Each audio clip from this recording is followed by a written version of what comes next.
At 6:47 a.m. on November 3, 1944, Private First Class Michael Donovan crouched in the ruins of what had once been a bakery in Metz, France. The morning fog hung thick, swallowing the shattered city in a gray silence broken only by the echo of distant gunfire. Through a narrow crack in the broken wall, Donovan watched the outlines of German defenses slowly emerge as the mist thinned. He was 22 years old, a veteran of 6 brutal months in Europe, and already carried the weight of 14 confirmed kills. His assignment was simple in words but cruel in execution: find and eliminate German snipers before they could target the advancing infantry. His rifle, a scoped M1903 Springfield, was accurate beyond 800 yards. His training at Fort Benning had been flawless. The problem wasn't skill. It was time. In Metz, the Germans had turned the city into a fortress, honeycombed with over 200 defensive nests. They used a technique that American snipers came to fear: the double position trick. A German marksman would fire from one window, then instantly relocate 30 or 40 yards to another. By the time the Americans had calculated the shot, the enemy was already gone and firing again from a different angle. Donovan never saw them first. Not once. By early November, the Fifth Infantry Division had lost 23 of its best snipers in the city. Each of them had been hit before ever spotting the enemy who killed them. Donovan's first spotter, Corporal James Bradley, a Nebraska farm boy with the kind of eyes that could pick off a rabbit on the run, died on October 18th.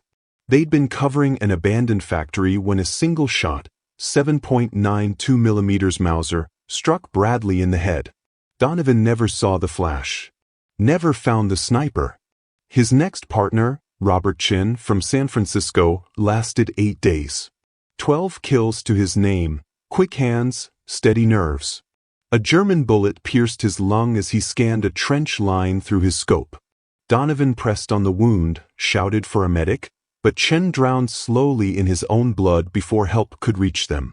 The German had been hidden among rubble, unseen, only 350 yards away. It was a pattern that kept repeating, the hunter becoming the hunted. Command kept sending new orders: stay mobile, use camouflage, change position often. But nothing solved the core issue: the enemy always saw them first. Donovan began to study his failures. Every engagement played back in his mind. He realized his greatest limitation wasn't his rifle, nor his reflexes, it was his scope. The 8x magnification gave precision, but it narrowed his world to a tunnel barely 8 degrees wide. Like staring through a keyhole at death. Anything outside that sliver of vision might as well have not existed. German snipers exploited that blind spot relentlessly, striking from flanking angles Americans weren't watching. 3 nights after Chen's death, Donovan sat alone in the remains of a bombed-out hotel, staring at the gear in his pack. Among the scattered tools was a small 4x6 mirror from his shaving kit. It caught the faint light from his flashlight, and that's when it struck him. What if he could see behind him without turning? What if he could widen his awareness just enough to catch the flicker of a muzzle, the shift of a shadow? He began experimenting, mounting, adjusting, and testing the mirror with scavenged tape and wire. It was a crazy idea, completely against regulation. Modifying government-issued weapons could get him court-martialed. But 23 snipers were already dead. If a piece of glass could keep him off that list, he was willing to take the risk. The November night was cold. His breath misted in the air as he worked in silence. The mirror slid, fell, cracked the floor once, and his heart nearly stopped. But after 40 painstaking minutes, he found the right angle, 45 degrees to the left of the scope, just enough to reflect the world behind him.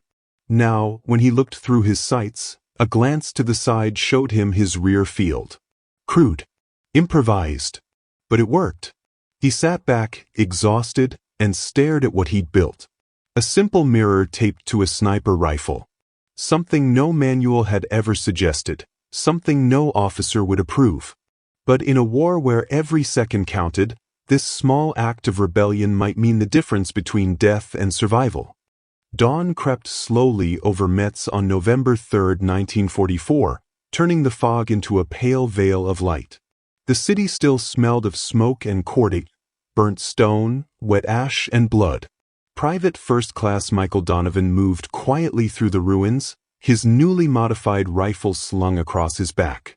The mirror, taped to the left of the scope, caught occasional glints of morning light, each one a small reminder that he was gambling his life and his career on an untested idea. He reached what had once been a bakery. The building's roof was gone, the walls torn open by shellfire. Perfect elevation. Wide view. Too exposed. But it would have to do. His new partner, Private Sam Martinez, joined him moments later. 19 years old, from Texas, still fresh-faced despite 3 weeks of sniper duty. No kills yet, but sharp instincts. Martinez noticed the odd addition on Donovan's rifle immediately. "What's that?" he asked. Donovan checked the mirror's angle and simply replied, "Insurance." They didn't talk after that. The two set up on the bakery's second floor, using a collapsed oven for cover. Martinez positioned himself near the door, watching the stairwell with his M1 Garand. Donovan lay prone near a crack in the outer wall, his Springfield resting on a pile of broken bricks that served as a makeshift shooting rest. Across the street, 400 yards away, stood a bombed-out factory complex, the kind of place German sharpshooters loved. Broken windows, jagged walls, perfect concealment. The fog was thinning now. Donovan exhaled, placed his eye to the scope, and began to scan. His view narrowed to a small rectangle of clarity surrounded by gray blur. Every movement of the rifle shifted his perspective like a spotlight sweeping across a stage. Nothing. Just stillness. He adjusted slowly, left, then right. Then, through the scope, he caught something, movement. A flicker in a shattered window on the factory's third floor. Too small to be certain, but enough to make his pulse quicken. Could be debris. Could be death. He steadied his breathing, lined up the crosshairs, and waited. Then, from the corner of his eye, a flash. In the mirror. Something shimmered in the reflection of the street behind him. Donovan froze. Without lifting his head, he shifted his gaze toward the small square of silver light. There, faint but undeniable, was the barrel of a rifle. The third-floor window across the street, a German sniper, had him in his sights. The same trap that had killed Bradley. Donovan whispered, calm but fast. "Martinez, behind us. Third floor, left window. He's aiming." Martinez turned slowly, his movements controlled, deliberate. Found the target through his iron sights. "I see him," he murmured. Donovan's heart pounded, but his voice stayed even. "On my count. I'll take the factory. You take the rear." "Copy." Donovan exhaled. The Springfield cracked. A heartbeat later, the Garand answered. The German in the factory fell backward, the other slumped forward, his rifle clattering against the window frame. 2 perfect kills in under 5 seconds. Donovan cycled the bolt and scanned again. The mirror was steady, showing only the empty street behind them. Martinez's breathing was ragged, adrenaline shaking his hands. "That guy behind us, he had you lined up," Martinez said. "You'd be dead if I hadn't seen him," Donovan finished. He tapped the mirror lightly. Sometimes the difference between living and dying is the angle you're looking from. The battle in that sector raged for hours. 6 enemy snipers fell before the day ended, 4 to Donovan, 2 to Martinez. Each time, before pulling the trigger, Donovan checked his mirror. And 3 times, it saved them, revealing threats coming from flanks or rooftops, shots they never would have seen otherwise. By afternoon, word began to spread through the ranks. One sniper team had killed 6 Germans and hadn't lost a man. Officers noticed. So did other snipers. When they asked how, Martinez told them about the mirror. That night, in the ruins of a bombed-out church, Donovan installed the first mirror on another man's rifle, Sergeant Frank Wilson, a hunter from Montana who'd already lost 2 partners in the same city. Wilson watched carefully as Donovan demonstrated how to tape and angle it. When Wilson tested it, he just nodded once and said, "Should have thought of it myself." By dawn, 3 more snipers wanted the modification. Donovan didn't charge them. He just told each one the same thing: "Don't get killed. That's payment enough." The next day, Wilson's team took out 2 German snipers near the cathedral. Both kills made possible by the mirror. By the end of the week, 9 rifles in the battalion carried the same crude, tape glass edition. None of it was official. None of it was authorized. But the results were undeniable. For the first time in Metz, the hunters were learning how to look back. By the second week of November 1944, the balance in Metz had shifted. For the first time in months, American snipers were surviving ambushes and winning duels they used to lose. The German marksmen, long accustomed to firing first and disappearing, were now dying before they could even pull the trigger. Whispers spread through the Fifth Infantry Division. Some called it luck. Others said the snipers had new optics. But the truth traveled quietly, rifle by rifle, Private Donovan's mirror. It began as rumor, then became fact when results could no longer be ignored. American sniper casualties had dropped dramatically. The battalion's kill ratio had flipped, from losing 2 men for every enemy eliminated to killing 4 Germans for every American lost. Donovan didn't seek attention. He worked through the nights, attaching mirrors for anyone who asked. Some used glass from wrecked cars. Others polished scrap metal. Each one improvised. The method didn't matter. The principle did: widen your vision, stay alive. But the army was built on regulations, not improvisation. And innovation in the field, however brilliant, rarely went unnoticed for long. On November 10th, the battalion's sniper commander, Captain Robert Hayes, began an inspection. He was a by-the-book officer, 12 years in uniform, proud of discipline, suspicious of shortcuts. He'd lost men in Metz too, and he wanted answers. When he climbed the narrow stairs to Donovan's current position, a blown-out upper floor of a stone townhouse, he noticed the strange glint on the sniper's scope. He stopped, folded his arms. What in God's name is that? Donovan's stomach turned to ice. He'd been dreading this moment for days. Court-martial, reassignment, maybe worse. He opened his mouth to explain, but Martinez spoke first. "It's a mirror modification, sir," Martinez said quickly. "Private Donovan made it. Helped spot flanking snipers. Saved our lives 3 times this week." Hayes squinted, then crouched beside Donovan. He examined the setup, looking through the scope, glancing toward the mirror. The light caught it just right, reflecting a view of the doorway behind them. Hayes adjusted slightly, tested the angle, and then leaned back. "You two built this yourselves?" "Yes, sir," Donovan said quietly. "Unauthorized?" "Yes, sir." Hayes stared at the rifle for a long moment. Then his voice softened. "How many rifles have it?" "9 so far," Donovan replied. The captain nodded slowly, then said something no one expected. "By tomorrow morning, I want every sniper rifle in this battalion fitted with one." "That's an order." Donovan blinked. "Sir?" "I'll deal with the paperwork," Hayes said. "You just make sure my men come home alive." It was more than permission, it was protection. That night, Donovan and Martinez worked under candlelight in the ruins of a schoolhouse, surrounded by a dozen snipers eager to learn. They used tape, wire, even strips of leather to mount mirrors. Some mirrors were barely reflective, others cracked, but each gave its owner a fighting chance.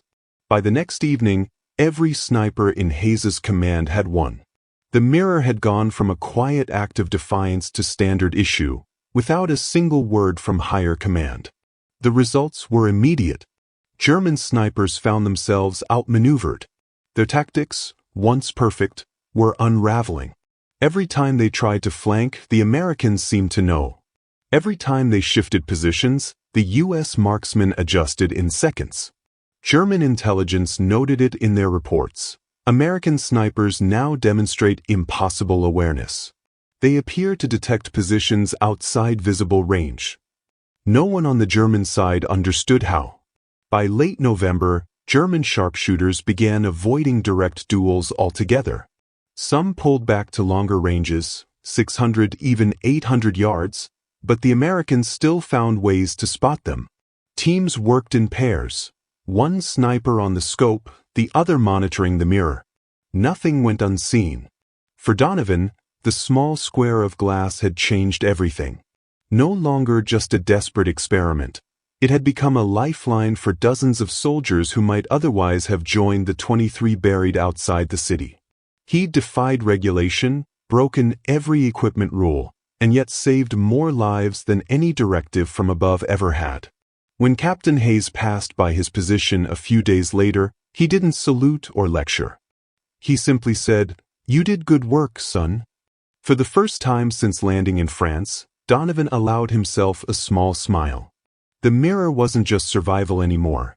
It was proof that sometimes the smallest idea could turn the tide of a war.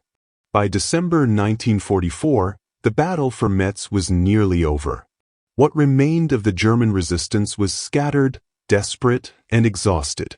American infantry pushed through the ruins street by street, while their snipers, once preyed upon and outmatched, had become the silent predators of the battlefield. The reason, though simple, was revolutionary: a mirror taped to a rifle. Within days of Captain Hayes's order, every sniper under his command carried one. The device was crude but effective, a patchwork of glass, tape, wire, or even scraps of polished chrome from wrecked vehicles. It gave each marksman something they'd never had before: peripheral vision without movement. The results were undeniable. In October, before the modification, 2 American snipers died for every German they killed. By mid-November, that ratio had flipped dramatically: 4 German snipers dead for every American lost. But innovation has a way of climbing the chain of command, and somewhere between field reports and headquarters paperwork, the story began to change.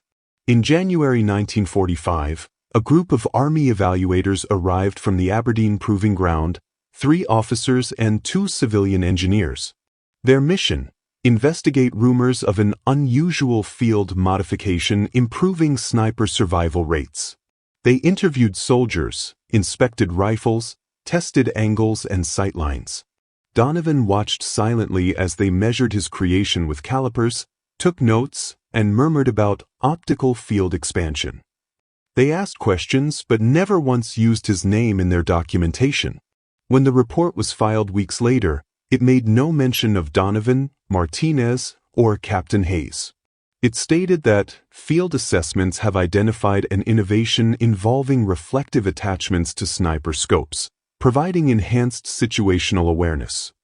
The evaluators claimed credit for developing the concept and recommended a standardized version using manufactured mirrors and metal brackets. On paper, the Army had invented Donovan's idea. Captain Hayes fought it. He wrote letters, submitted after-action reports, and underlined Donovan's name in every document he sent. But the Army was an ocean of bureaucracy, and his words drowned in it. When Donovan was shown the report that February, he didn't even flinch. The officer who handed it to him asked if he wanted to file a complaint. Donovan just said, "No, sir. As long as it keeps saving lives, that's all that matters." And it did. Across Europe, sniper units began adapting the concept. Some units in Belgium and the Netherlands received official prototypes. Others simply copied the field version, the same taped mirrors born in Metz. Whether the Army acknowledged him or not, Donovan's design had already escaped into history. By May 8, 1945, D-Day, the war in Europe was over. Donovan had survived 11 months of frontline combat, 47 confirmed kills, and at least 6 moments where the mirror had saved his life outright. Martinez survived too, with 14 confirmed kills. After the war, he returned to Texas and joined the Houston Police Department.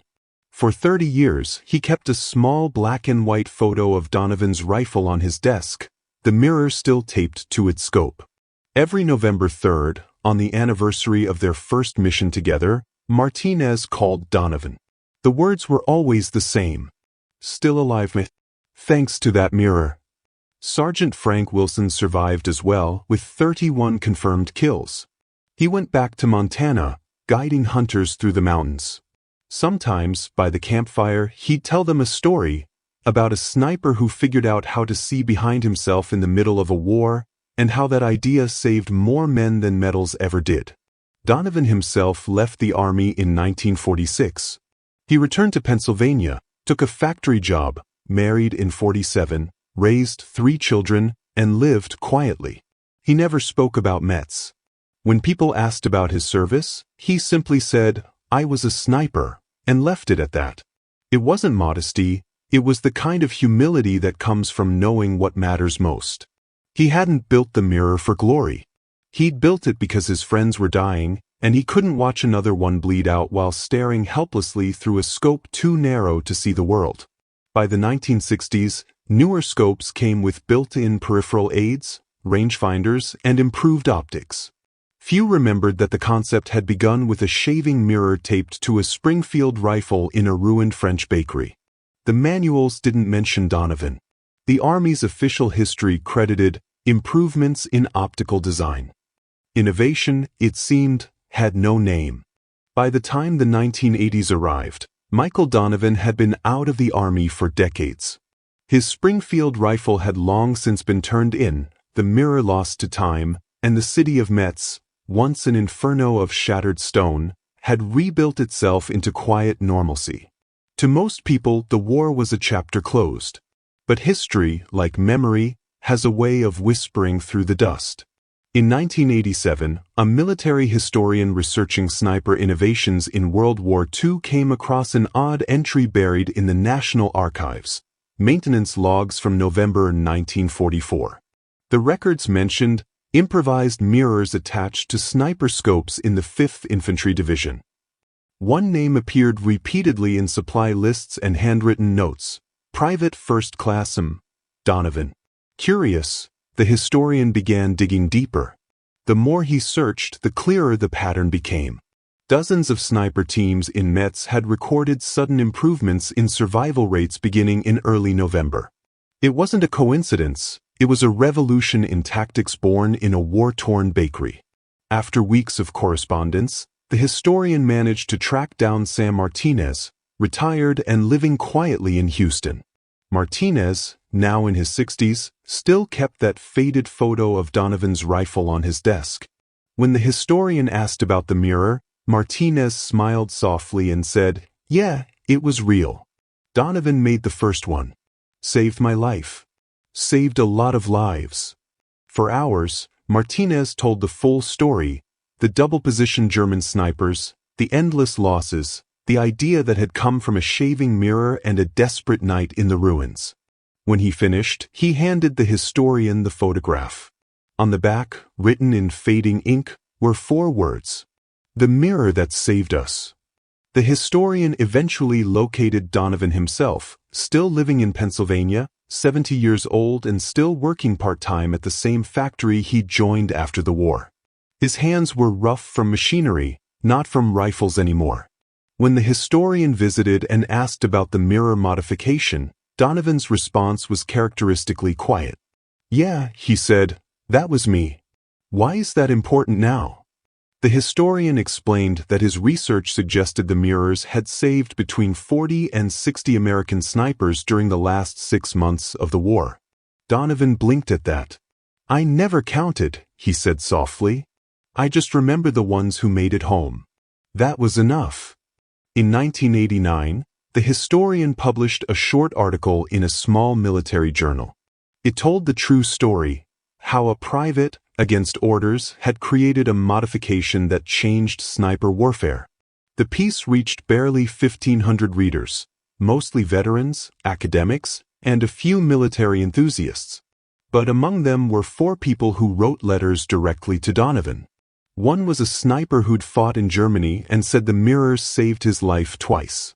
Another was the widow of a soldier killed in Metz. She said learning that someone had tried to protect her husband brought her comfort, even 40 years later.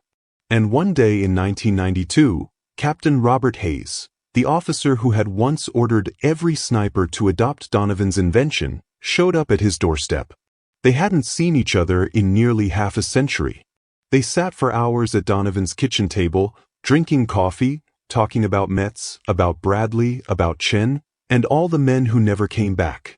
Hayes told him how he had spent years trying to get Donovan recognized, letters, forms, after-action reports, but nobody had ever cared enough to reopen the files. "Too much time has passed," he said quietly. Donovan only smiled. "I don't need recognition," he said. "I got Martinez. I got Wilson. They came home. That's recognition enough." When Donovan died on June 7, 2001, his obituary was short. It mentioned his service in World War II, but not the mirror, not the snipers he saved, not the innovation that had changed their odds of survival forever. His funeral was small: family, a few friends, and 4 men he'd never met. After the service, they introduced themselves as former snipers.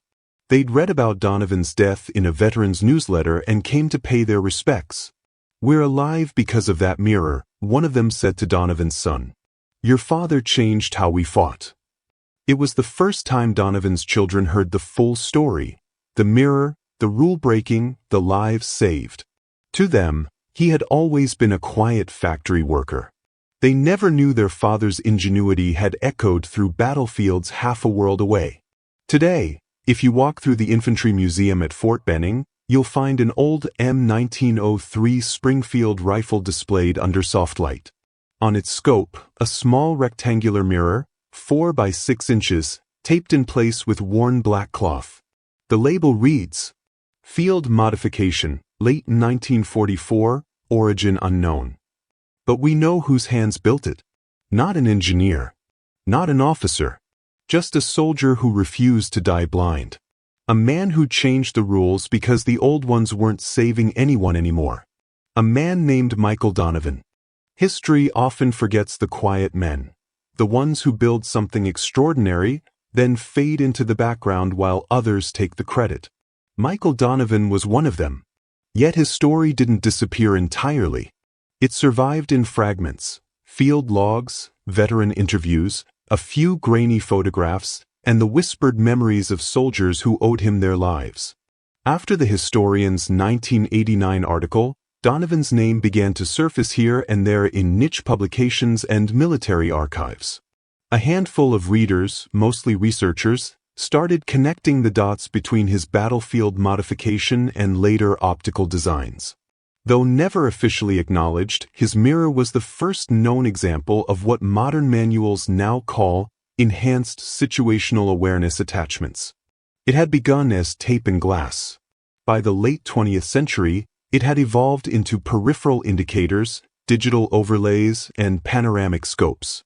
The core idea remained the same: give a soldier more eyes without forcing him to move. And that idea, that instinct to see beyond the tunnel, came from a young sniper in a ruined French bakery, staring into a mirror meant for shaving. When Donovan's daughter visited Fort Benning years after his death, she stood quietly before the museum display. The rifle sat inside its glass case, worn and scarred, its tape frayed by time. The tag didn't mention his name, but she knew. Her reflection appeared faintly in the small mirror mounted beside the scope. She smiled through tears. "That's Dad," she whispered, always watching behind him. For her, that mirror wasn't a relic. It was a symbol of who he'd been: practical, stubborn, compassionate in his own way. He hadn't done it for medals or recognition. He'd done it because he refused to lose more friends to something he could fix. Years later, a new generation of soldiers training at Fort Benning heard the story from instructors who'd read the old article. A sniper named Donovan figured out how to see behind himself, one instructor would say. He changed the odds. Remember that the battlefield doesn't belong to the best shot, it belongs to the man who adapts first. For a long time, the name Donovan lingered in training anecdotes, half legend, half truth, the kind of tale recruits repeated at night when the barracks were quiet. Few knew whether it was real, but among those who did, the story meant something deeper than tactics. It was about defiance born of necessity, the courage to break rules that no longer protected anyone. In war, survival isn't always about obedience. Sometimes it's about invention. By the early 2000s, when digital targeting systems were being developed, some engineers quietly referenced field improvisations from World War II, including a footnote on mirror-based peripheral devices, first noted in 1944.